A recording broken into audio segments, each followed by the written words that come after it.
Everyone, welcome back to my channel Pooja classes. तो आज की वीडियो में हम डिस्कस करने वाले हैं चाइल्ड डेवलपमेंट पेडागोजी का अपना टॉपिक पियाजे कॉग्निटिव डेवलपमेंट थ्योरी।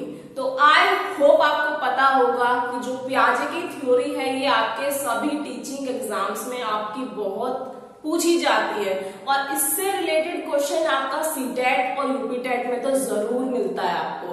तो आपके लिए बहुत ज्यादा इंपॉर्टेंट होने वाली है, तो लास्ट तक बने रहिए, वीडियो को बिल्कुल भी स्किप ना करें। और अगर आपने अभी तक हमारे चैनल को सब्सक्राइब नहीं किया है तो चैनल को सब्सक्राइब कर दीजिए, बेल आइकन को प्रेस कर दीजिए, जिससे आने वाली सभी वीडियो के नोटिफिकेशन आपको मिलते रहे। तो लाइक करने में कंजूसी ना करें, लाइक भी कर दीजिए वीडियो को। तो स्टार्ट करते हैं अपना आज का वीडियो। फ्रेंड्स, पियाजे की कॉग्निटिव डेवलपमेंट थ्योरी को समझने से पहले हमें पता होना चाहिए जो हमारे जीन पियाजे हैं, जिन्हें पूरा नाम हमारा जीन पियाजे बोला जाता है, वो कहाँ के रहने वाले थे। तो ये क्वेश्चन भी आपसे पूछ सकते हैं एग्जाम में। तो ये आपको मालूम होना चाहिए कि जो हमारे जीन पियाजे थे वो हमारे स्विट्जरलैंड के रहने वाले थे। तो इसलिए उन्हें हम क्या कहते हैं, उन्हें हम स्विस साइकोलॉजिस्ट बोलते हैं। तो ये मोस्ट इंपोर्टेंट पॉइंट्स हैं जो मैंने आपके लिए पहले से नोट किए हुए हैं। तो अगर आपसे पूछा जाए तो जीन पियाजे जो थे वो आपके एक स्विस साइकोलॉजिस्ट थे। तो ये आपको पता होना चाहिए। और दूसरी बात क्या है, जो हमारे पियाजे थे उन्होंने सबसे ज्यादा जो रिसर्च थी वो बच्चों पर करी थी और अपने ही बच्चों को ऑब्जर्व किया था। तो इसलिए वो पहले पर्सन थे जिन्होंने बच्चों पे रिसर्च किया था। तो इसलिए उन्हें फादर ऑफ चाइल्ड साइकोलॉजी भी बोला जाता है। तो अगर आपसे पूछते हैं तो आप बता सकते हैं जो फादर ऑफ चाइल्ड साइकोलॉजी बोला जाता है वो आपके जीन पियाजे को बोला जाता है। रीजन क्यों बोला जाता है, क्योंकि उन्होंने बच्चों पे रिसर्च किया था, अपने खुद के बच्चों को ऑब्जर्व किया था कि किस तरह से उनका जो डेवलपमेंट है, cognitive development age by age होता है। तो एक पॉइंट और मिल गया आपके लिए, एज। जो एज है वो पियाजे के अकॉर्डिंग मोस्ट इंपोर्टेंट है आपके कॉग्निटिव डेवलपमेंट के लिए। अब ऐसा क्यों, क्योंकि पियाजे ये कहते हैं कि जो बच्चा है वो जितना उसकी एज इंक्रीज होती जाती है उतना ही उसका कॉग्निटिव डेवलपमेंट होता है। अब वो कैसे, अब आप कंपेयर करिए, एक बच्चा है 2 ईयर का और एक बच्चा है 10 ईयर का, तो क्या कंपैरिजन नहीं होगा एज में। 2 साल के बच्चे की सोचने समझने की शक्ति 10 साल के बच्चे से कम होगी ना, और 10 साल के बच्चे की सोचने समझने की शक्ति उससे ज्यादा होगी। तो एज को ही इसलिए हमारे पियाजे कहते हैं कि स्टेज बाय स्टेज चलता है। एक क्वेश्चन आपका आ जाता है स्टेज बाय स्टेज का, तो इसमें ये हमारा नॉर्मली दिखाया जाता है कि एज के अकॉर्डिंग पहले बच्चा छोटा होता है तो उसका कॉग्निटिव डेवलपमेंट कम होता है, जब बच्चा बढ़ता रहता है तो उसका कॉग्निटिव डेवलपमेंट इंक्रीज हो जाता है और मैच्योर हो जाता है, उसकी समझ बढ़ जाती है, तो उसका डेवलपमेंट भी हो जाता है। तो आई होप आपको ये पॉइंट बिल्कुल समझ में आया होगा। आगे देखते हैं, नेक्स्ट पॉइंट देखते हैं। नेक्स्ट पॉइंट में लिखा हुआ है who believe in the independent construction of knowledge by a child himself. तो इसमें कहा है जो पियाजे हैं वो ये बिलीव करते हैं कि जो बच्चे हैं वो अपने आप नॉलेज को कंस्ट्रक्ट करते हैं, वो ज्ञान का निर्माण जो है वो स्वयं करते हैं। तो इसलिए ही पियाजे को क्या कहा जाता है, कंस्ट्रक्टिविस्ट बोला जाता है।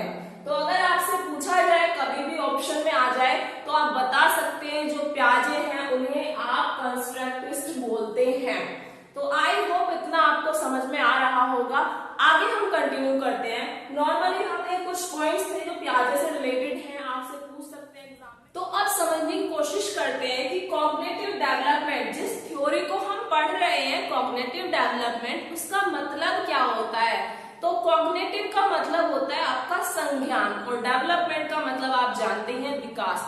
तो संज्ञानात्मक विकास को आप क्या कहते हैं, अपना कॉग्निटिव डेवलपमेंट कहते हैं। तो संज्ञानात्मक विकास एक तरह से आपका मेंटल डेवलपमेंट होता है जिसमें आपके इस दिमाग का, तो जैसे जैसे आपकी एज बढ़ती है तो आपका कॉग्निटिव डेवलपमेंट उतना ही अच्छा होता रहता है। तो नॉर्मली आपकी थिंकिंग, आपकी रीजनिंग, आपकी मैथमेटिकल कैलकुलेशन, ये सभी मेमोरी, ये सभी आपकी डेवलप होती है जब आपका कॉग्निटिव डेवलपमेंट होता है स्टेज बाय स्टेज।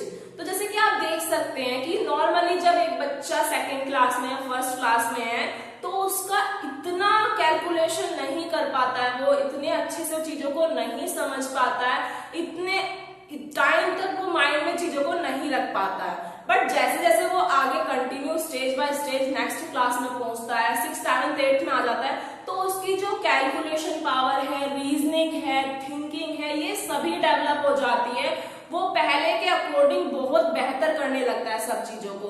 तो यही होता है हमारा कॉग्निटिव डेवलपमेंट, जो हमारा एज बाय एज होता है, स्टेज बाय स्टेज होता है। पहले बच्चे में इतनी एबिलिटी नहीं थी, बट अब उसका जो संज्ञान का विकास हो चुका है, तो अब वो सब चीजों को तरीके से कर पाता है। तो आई होप आपको ये समझ आया। आइए समझते हैं कुछ पॉइंट्स जो हमारे पियाजे के बहुत ज्यादा इंपॉर्टेंट हैं और इनसे एमसीक्यू क्वेश्चन बहुत ज्यादा आता है आपका एग्जाम में। तो ये कुछ सिचुएशन होती है आपकी, इसमें आप बोल सकते हैं कि डिसइक्विलिब्रियम से इक्विलिब्रियम पे बच्चा कैसे जाता है। तो डिसइक्विलिब्रियम का मतलब होता है जब बच्चा बहुत ज्यादा कंफ्यूज्ड होता है, और इक्विलिब्रियम का मतलब होता है जब उसे सब चीजें बिल्कुल क्लियर होती है। तो डिसइक्विलिब्रियम से इक्विलिब्रियम पे आपको जानना है, तो सबसे पहले हमें अब ये पॉइंट्स जो हैं, ये टर्म्स जो हैं, ये समझनी होंगी। तो सबसे पहला पॉइंट आता है हमारा स्कीमा। तो स्कीमा होता क्या है?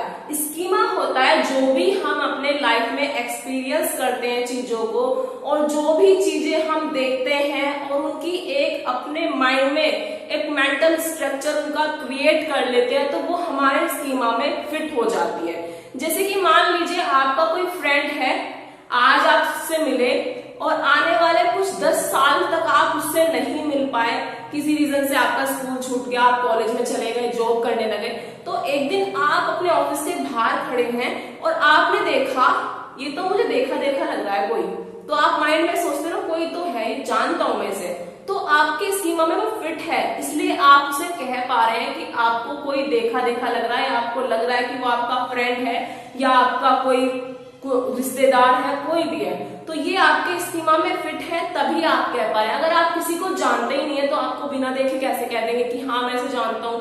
या आप कुछ भी चीज खा रहे हैं, जैसे आप पिज्जा खाते हैं, आपको पता है पिज्जा का टेस्ट कैसा है, पिज्जा दिखने में कैसा होता है, तो आपको मालूम है, इसलिए आपके स्कीमा में फिट है।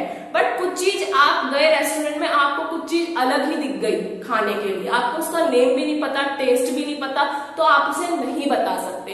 तो यही चीज है, हमारा जो स्कीमा है उसमें चीजें सेट रहती हैं, जो भी चीजें हम अपने आसपास देखते हैं, अपने लाइफ में एक्सपीरियंस करते हैं, जैसे आपका ये मार्कर है, ये आपका बोर्ड है, तो ये सभी चीजें हमारे माइंड में फिट है। हमारे माइंड में एक स्ट्रक्चर है इनका कि ये हमारा मार्कर है, ये हमारा व्हाइट बोर्ड है, तो यही हमारे स्कीमा में फिट होती है, इसी को हम स्कीमा बोलते हैं। तो आई होप आपको स्कीमा समझ आया होगा, जो हमारा मेंटल स्ट्रक्चर क्रिएट होता है हमारे माइंड में, वही होता है एक तरह से स्कीमा।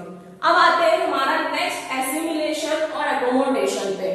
इसके लिए हमें एक पॉइंट समझना होगा, जैसे मान लीजिए एक छोटा बच्चा है, उसको आपने एक व्हाइट बॉल दे दी। जब आप उसे एक व्हाइट बॉल दे रहे हैं तो वो बच्चा समझ रहा है कि व्हाइट कलर की और जो बॉल होती है वो हमारी बॉल होती है, तो वो उसके साथ खेलने लग जाता है।